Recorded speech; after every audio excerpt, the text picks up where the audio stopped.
আচ্ছা, তাহলে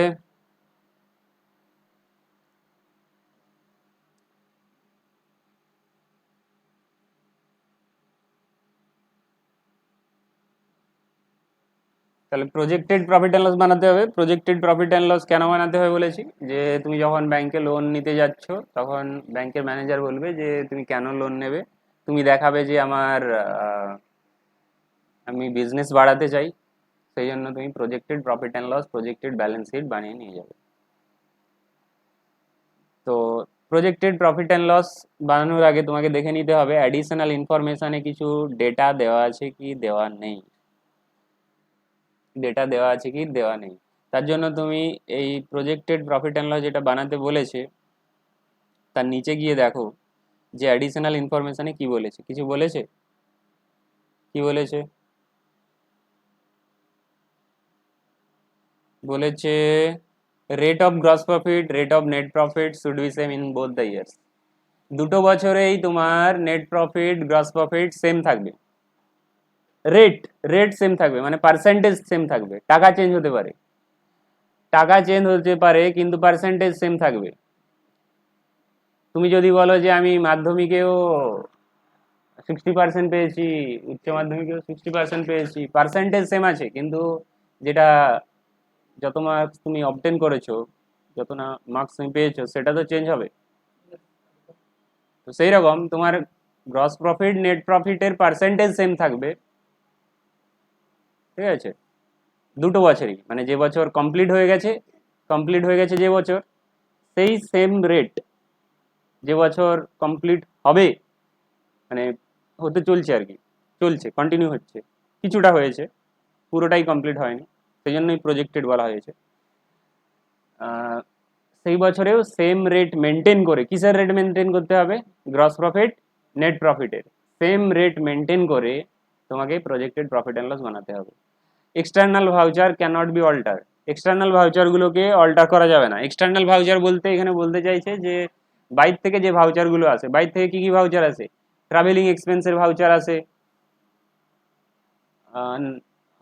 ট্রাভেলিং এক্সপেন্সের কিছু আসে বাইর থেকে, কিছু আসে না ট্রাভেলিং এক্সপেন্স। ইলেকট্রিসিটি বিলের ভাউচার আছে, কি কি এক্সপেন্স রয়েছে। এক্সটার্নাল ভাউচারগুলো অল্টার করা যাবে না, দুটো কন্ডিশন আছে, একটা হচ্ছে গ্রস প্রফিট নেট প্রফিটের পার্সেন্টেজ সেম রাখতে হবে, দু নম্বর কন্ডিশন এক্সটার্নাল ভাউচার অল্টার করা যাবে না। এক্সটার্নাল ভাউচার বলতে স্যালারি তো ইন্টারনাল ভাউচার, স্যালারি যখন কাউকে পে করো তখন পে স্লিপ তুমি জেনারেট করো, তোমার অর্গানাইজেশনই জেনারেট করে, বা তুমি যখন কোনো এমপ্লয়িকে কিছু টাকা ক্যাশে পে করছো তখন যে ভাউচারটা বানাও সেটা কে বানায়, অর্গানাইজেশনই রেডি করে। তো স্যালারি রিলেটেড যে ভাউচারগুলো সেটা সব অর্গানাইজেশনই, সবগুলোই অর্গানাইজেশনই বানায়। কাউকে ক্যাশে দিচ্ছ, ভাউচারে সাইন করে নিচ্ছ, স্যালারি দিয়ে দেওয়া হয়, সে সাইন করে দিল অ্যাকসেপ্টেড। তো যেগুলো ইন্টারনাল ভাউচার সেগুলো চেঞ্জ করতে পারবে, মানে অ্যামাউন্টগুলো পরের বছরে, যেটা প্রজেক্টেড, কিন্তু যেটা এক্সটার্নাল ভাউচার সেটা অল্টার করতে পারবে না। তাহলে ইন্স্যুরেন্স প্রিমিয়াম এটা এক্সটার্নাল কি ইন্টারনাল, বলো। ইন্স্যুরেন্স দিচ্ছি না, ইন্স্যুরেন্স পে করলে যে ভাউচারটা পাও, যে ডকুমেন্টটা পাও, এক্সটার্নাল ভাউচার, তাহলে অল্টার করা যাবে কি, যাবে না। স্যালারি অল্টার করা যাবে, ব্যাংক চার্জের জন্য তো কোনো ভাউচার পাওয়া যায় না, তাহলে তুমি অল্টার করতে পারো, এক্সটার্নাল তো ভাউচার আসছে না। তারপর ইলেকট্রিসিটি চার্জের বিল আছে এক্সটার্নাল,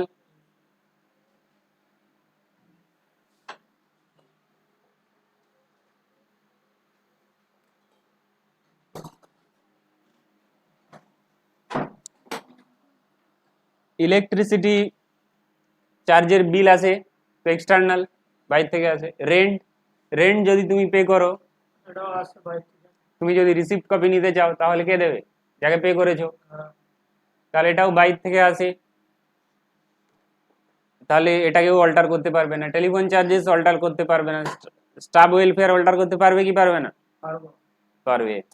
ট্রাভেলিং এক্সপেন্স তুমি অল্টার করতে কিছুটা পারবে, কারণ সব ট্রাভেলিং এক্সপেন্সের কি তুমি বিল পাবে? এখানে ট্রাভেলিং রয়েছে, এখানে বড় সড়ো যদি বিল হয় তুমি পেয়ে যাবে, কিন্তু ছোটোখাটো পাবে না।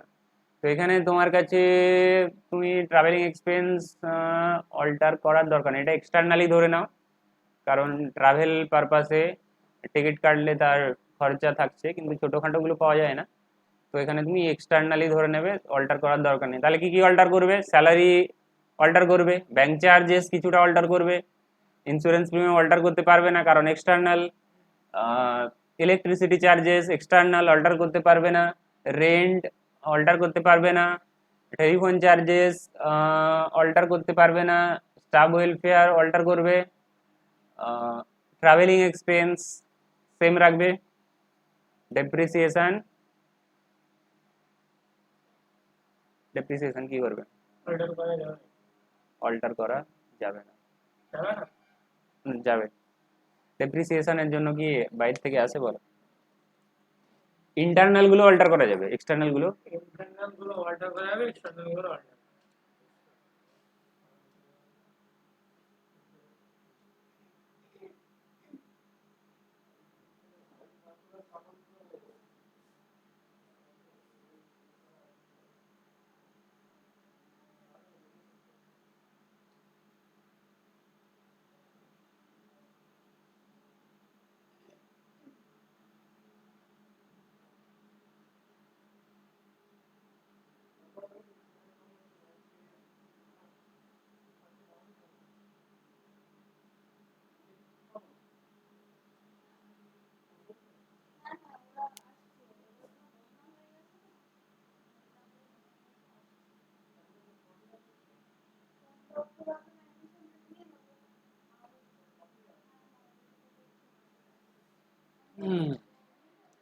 আচ্ছা, তাহলে কিছুটা কাজ করা যাক।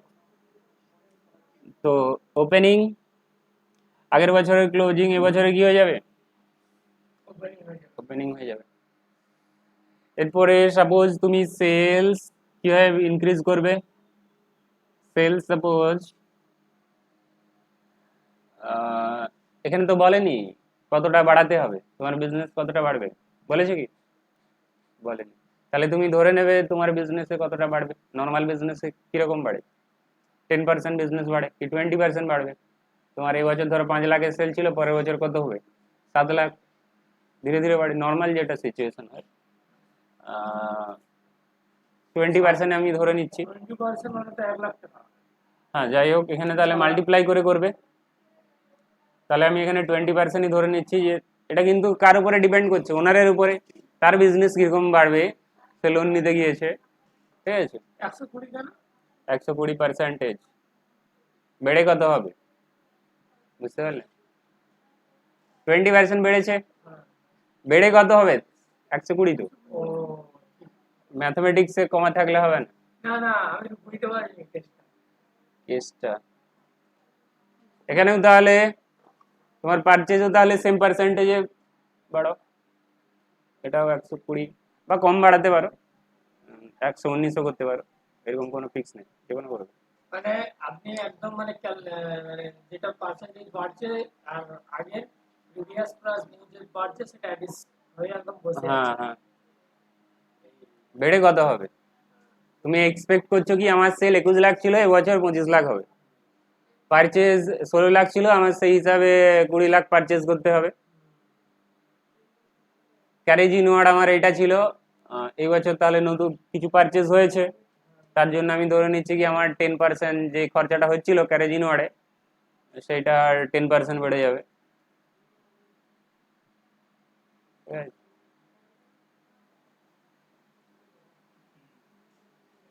এরপরে আমাকে দেখতে হবে নিচে অ্যাডিশনাল ইনফরমেশনে কি বলে দিয়েছে, যে gross profit net profit same থাকতে হবে।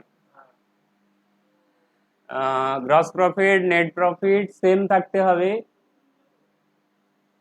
তো আগের বছরের তাহলে আমাকে গ্রস প্রফিটের পার্সেন্টেজ চেক করতে হবে। তোমাকে যদি বলা হয় যে তোমার মাধ্যমিকে তুমি যত পার্সেন্ট পেয়েছো উচ্চ মাধ্যমিকেও সেই পার্সেন্টেজ পেতে হবে, তার মানে দেখতে হবে মাধ্যমিকে কত ছিল। তাহলে এখানে দেখতে হবে 20-21-এ কত ছিল, 20-21-এ কত ছিল, কিভাবে গ্রস প্রফিটের পার্সেন্টেজ চেক করবে? গ্রস প্রফিট নেবে। গ্রস প্রফিট অলওয়েজ কার উপরে হয়? গ্রস প্রফিটের যে রেশিও তাহলে পড়িয়েছি কেন আগে বলো? গ্রস প্রফিট রেশিওর ফর্মুলা কি আছে? Gross profit by total sale. Net sale, এখানে সেল কত? সেল হচ্ছে আপনার হচ্ছে ওই যে ওইটা হ্যাঁ, নেট নেট কখন হয়? যদি রিটার্ন থাকে, এখানে তো রিটার্ন আছে কি নাই? না তাহলে ওটাই হবে। ইনটু কি আছে ফর্মুলাতে? 100 তাহলে বাইরে তুমি চেক করে দেখে নিলে যে আমার গ্রস প্রফিটের পার্সেন্টেজ 25 25.81, তাহলে 25.81 জিরো চলে আসছে এর 0 1 হয়ে যাচ্ছে, তারপরে 6 আছে। কোনো সংখ্যার পরে যদি 5 থাকে, 5 বা 5-এর বেশি থাকে, তার আগেরটাতে 1 করে দেওয়া যায়, জানো না? সেটা হয় জিরো আছে তো 0 আছে, তাহলে 0-এর পরে তো 6 আছে না? ঠিক আছে নেই সেটা জানি এখানে মনে আসেনি? না ওটা বুঝতে পেরেছি যে 5 এর তাহলে বেশি থাকলে ওটা এক হয়ে যাবে আগেরটা তো বুঝতে পেরেছি তাহলে কি তুমি বাড়াতে চাইছো না? না 0-0ই রাখবে? না আচ্ছা, তাহলে ব্যাপারটা হেলথে হয় না তাহলে আমি আমি মাধ্যমিকে কত পেয়েছি? 25.81, ঠিক আছে। কিন্তু আমার উচ্চ মাধ্যমিকে টোটাল টোটাল কত মার্কস রয়েছে? টোটাল কত মার্কস রয়েছে উচ্চ মাধ্যমিকে? ওই যে ওইটা তাহলে তার যদি আমি তাকে আমার টোটাল মার্কসের, উচ্চ মাধ্যমিকের টোটাল মার্কসের আমাকে তুলতে হবে কত? 25 এই এটা তুলতে হবে, কারণ তবেই তো সেম রেট মেনটেন হবে। তার মানে আমাকে কত তুলতে হবে? আমার তাহলে প্রফিট কত হবে?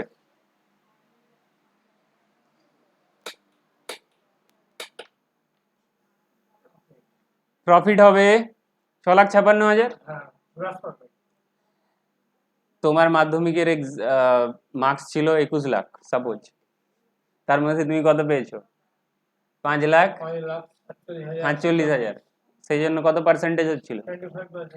25% 25.81%।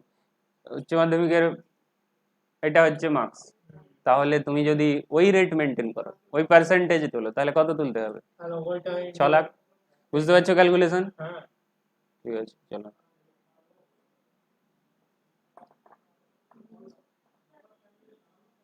কি হয়েছে লাভ লাগছে কি করিস আর যে কোনো অ্যাকাউন্টের কি হয়, ডেবিট সাইড ক্রেডিট সাইড মেলে কি মেলে না? বোথ সাইড ইকুয়াল থাকে। লাস্টে আমরা কি বের করি? যে কোনো একটা আইটেম আমরা ব্যালেন্স করে বের করি। আমরা profit and loss account, plant machinery account যখন বানিয়েছিলাম, তখন দেখেছিলাম ব্যালেন্স করে কি বের করা হয়েছিল, যে প্ল্যান্ট মেশিনারি কত পারচেস হয়েছে। তো তেমনি এখানে আমাদের গ্রস প্রফিটটা আমরা পেয়ে গেছি, আমরা গ্রস প্রফিট পেয়ে গেছি, তাহলে কোনো একটা আইটেম ব্যালেন্স করে আসবে, কোনো একটা আইটেম ব্যালেন্স করে আসবে। আমরা তো গ্রস প্রফিট আগে পেয়ে গেছি না? এই যে ক্লোজিং স্টকটা তো ব্যালেন্সেই চলে আসবে তাহলে এদিকে দেখো, এটা তাহলে আমি টোটাল করে বসিয়ে দিলাম 38 লাখ, ওটাই তো এই সাইডে বসাতে হবে, ইকুয়াল হবে তো। হ্যাঁ তাহলে ব্যালেন্স করে কোনটা বেরোবে?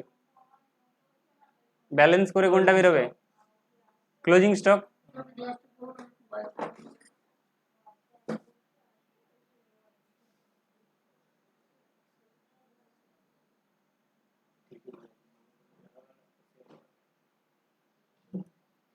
কমপ্লিট। তাহলে ট্রেডিং অ্যাকাউন্ট কমপ্লিট হয়ে গেছে। আমার টোটাল কত? 38 লাখ। 38 লাখ দিস সাইডের বুঝতে পারলে? 38 লাখ কি করে হয়েছে? ওটাকে ওই সাইডে নিয়ে যেতে হবে, ইকুয়াল চিহ্ন দিয়ে দাও, ইকুয়াল চিহ্ন দেওয়া আছে এখানে। ক্লোজিং স্টকটা তোমাকে মাইনাস করতে হবে। 25 লাখ যদি মাইনাস করে দাও, 12 লাখ দিলেই তো তবে মিলবে। এই তো সেলগুলো সিলেক্ট করে করতে হবে।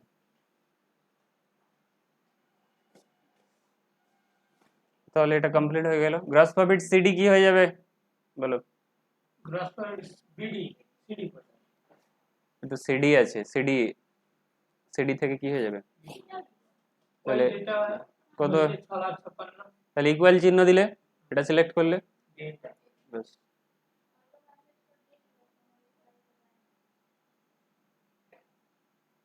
এগুলো কি হবে?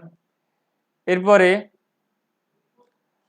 গ্রস প্রফিট, আচ্ছা এটা তাহলে কোন পার্ট, এটা কোন পার্ট, প্রফিট অ্যান্ড লসের পার্ট, হ্যাঁ যে উপরে যে পার্টটা করেছে ওটা ট্রেডিং অ্যাকাউন্টের পার্ট, হ্যাঁ এটা হচ্ছে প্রফিট অ্যান্ড লসের পার্ট। হ্যাঁ তাহলে প্রফিট অ্যান্ড লসের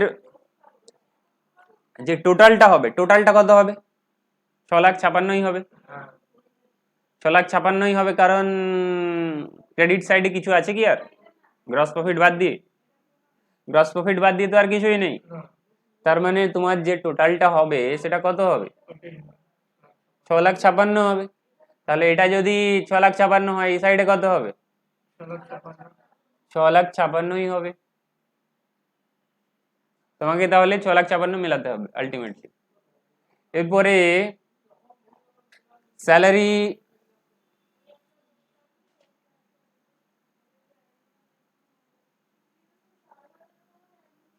স্যালারি তোমার 2 লাখ ছিল, না তো বাড়বে, ইনক্রিমেন্ট হয় বিভিন্ন রকম, মানে যারা অফিসার বা সিইও থাকবে বা ম্যানেজার থাকবে বা others যারা employee থাকবে, ইনক্রিমেন্ট একটা হয় স্যালারি তাহলে কি হবে, 10% ইনক্রিমেন্ট। তোমার বিজনেস বাড়ছে, কিছুটা বাড়াতে হবে।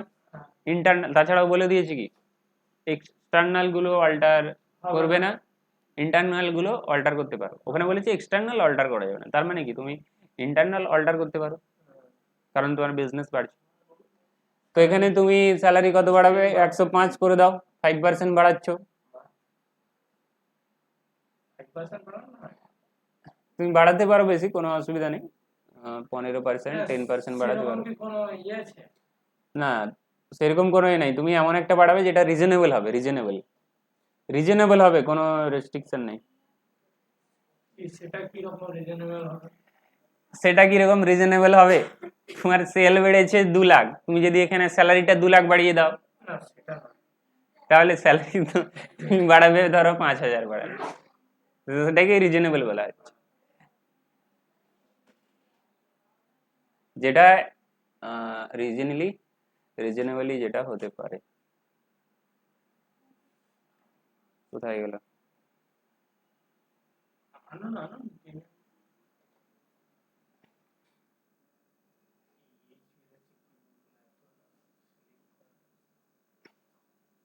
আচ্ছা ব্যাংক চার্জ কিছুটা বাড়াতে পারো, 2%। 2.5 যে কোনো। আচ্ছা ইন্স্যুরেন্স প্রিমিয়াম তো সেম রাখতে হবে, হুম, তাহলে টাইপ করে দিতে পারো বা ইকুয়াল চিহ্ন দিয়ে লিখে দিতে পারো। ইকুয়াল চিহ্ন দিয়ে লিখলে আসবে তো সেম, ইকুয়াল চিহ্ন দিয়ে লিখতে পারো। রেন্ট, স্যার বাট এখানে অ্যাডিশনাল ইনফরমেশন যে বলছে যে এক্সটার্নাল গুলো হচ্ছে অল্টার করা যাবে না, কিন্তু এক্সটার্নাল তো চেঞ্জ হতেই পারে, ইলেকট্রিসিটি চার্জ প্রত্যেক বছর বাড়তেই পারে বা কিন্তু তোমাকে বলে যে দিয়েছে যে এক্সটার্নাল চেঞ্জ করবে না, তাহলে তুমি তার বেশি ইয়ে করবে কেন। এবার প্র্যাকটিক্যাল সিচুয়েশনে বাড়তে পারে, কিন্তু এক্সাম পারপাসে তোমাকে বলেই দিয়েছে যে বাড়াবে না। হ্যাঁ একটা আলাদা ব্যাপার। তবে ধরুন ওখানে হয়তো আবার অ্যাডিশনাল ইনফরমেশন রইল যে ইলেকট্রিসিটি চার্জ ইনক্রিজ বাই 5%, তাহলে সেটা বাড়াতে হবে, সেইরকম এরকম। সেরকম বাড়াতে হবে, এখানে কিছু তো বলেনি সেরকম। তাহলে এক্সটার্নাল যেহেতু সেম রাখবে, স্টাফ ওয়েলফেয়ার কিছুটা বাড়াও।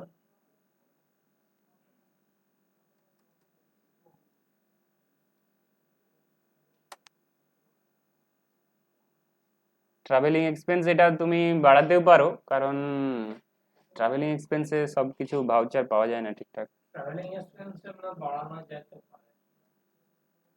এখানে বাড়িয়ে দিচ্ছি।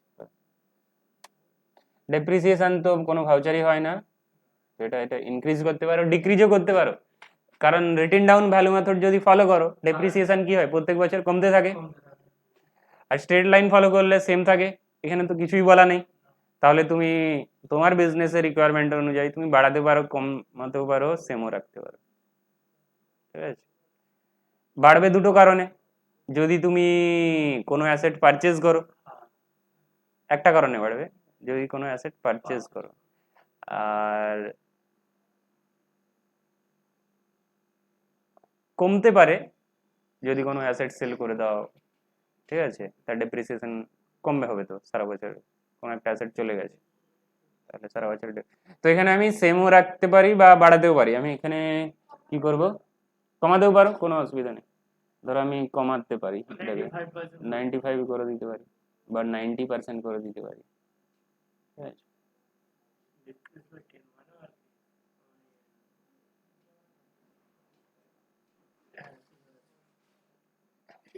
এরপরে গ্রস প্রফিট তো বসাতে হবে।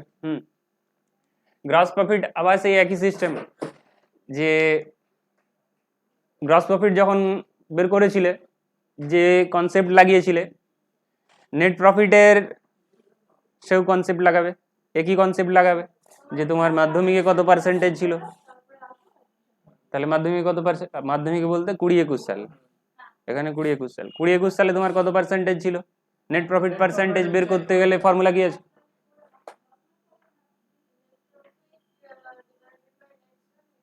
নেট প্রফিট, তাহলে তোমার আগের বছরের নেট প্রফিট তো সিলেক্ট হয়ে গেছে, সেল কোথায় হচ্ছে, উপরে আছে, আগের বছরের সেল নিতে হবে, ইন্টু 100 ইন্টু 100, উপরে ফর্মুলা দেখতে পাচ্ছ, এই যে ফর্মুলা হয়েছে, তাহলে কত বেরোলো? 5.19, 5.19।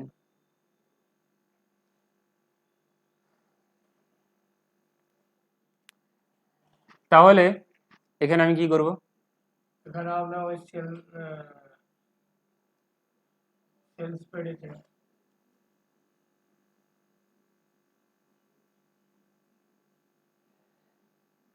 বলো, কার মনে আছে কি করতে হবে? ওই তো আমরা যে টোটাল সেল, যেটা হচ্ছে বেড়েছে, রিসিদা বলো কোনটা সিলেক্ট করবো?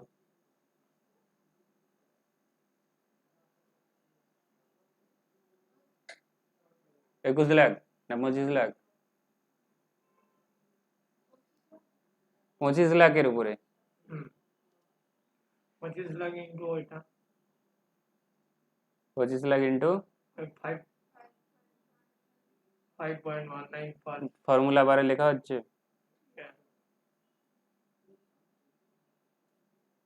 চলে আসছে, কত এসেছে? 1,32,939 টাকা 70 পয়সা।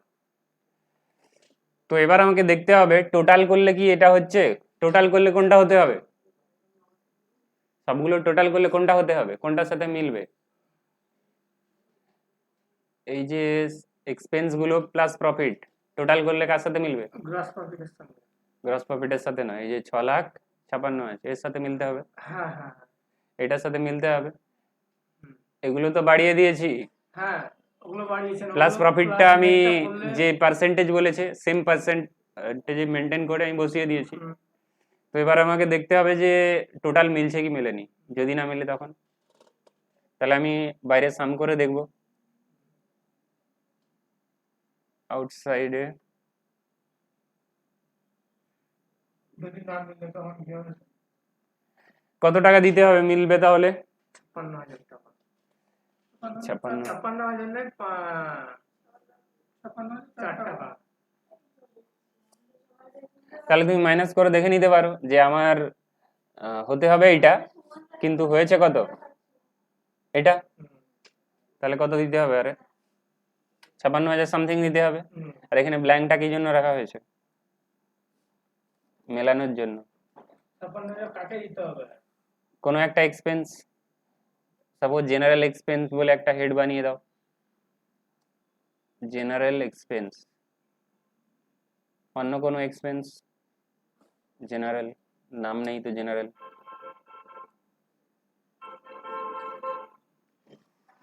ঠিক আছে মিলে গেছে, তোমার রেডি হয়ে গেছে। বা এবার প্র্যাকটিক্যাল সিচুয়েশনে কি করবে? প্র্যাকটিক্যাল সিচুয়েশনে তুমি ধরো জেনারেল এক্সপেন্স ঢোকাতে চাইছো না, তাহলে উপরের যে এক্সপেন্স গুলো রয়েছে সেগুলো থোড়া একটু একটু করে বাড়াতে হবে, বুঝতে পারলে? সাপোজ ধরুন প্রিমিয়াম ইন্স্যুরেন্স, ইন্স্যুরেন্স প্রিমিয়ামটা তো আপনার হচ্ছে 2-3 বছরে একসঙ্গে দেওয়া হয়, সেটা হয়তো হবে না, বাট ইলেকট্রিসিটি চার্জ বাড়তেই পারে, ট্রাভেলিং এক্সপেন্স, পেট্রোল বা ডিজেলের যে প্রাইসে ওয়েল ইনক্রিজের জন্য ওখানে ইনক্রিজ হবে, তারপরে টেলিফোন চার্জও ইনক্রিজ হবে, ডে টু ডে বাড়ছে। আগে ছিল 199, পরের বছর হয়ে যাচ্ছে হুম 300। তাহলে বুঝতে পারলে কিভাবে রেডি করতে হবে। এরকম একটা পাঠাবেন তো বাড়িতে বলবো। আছে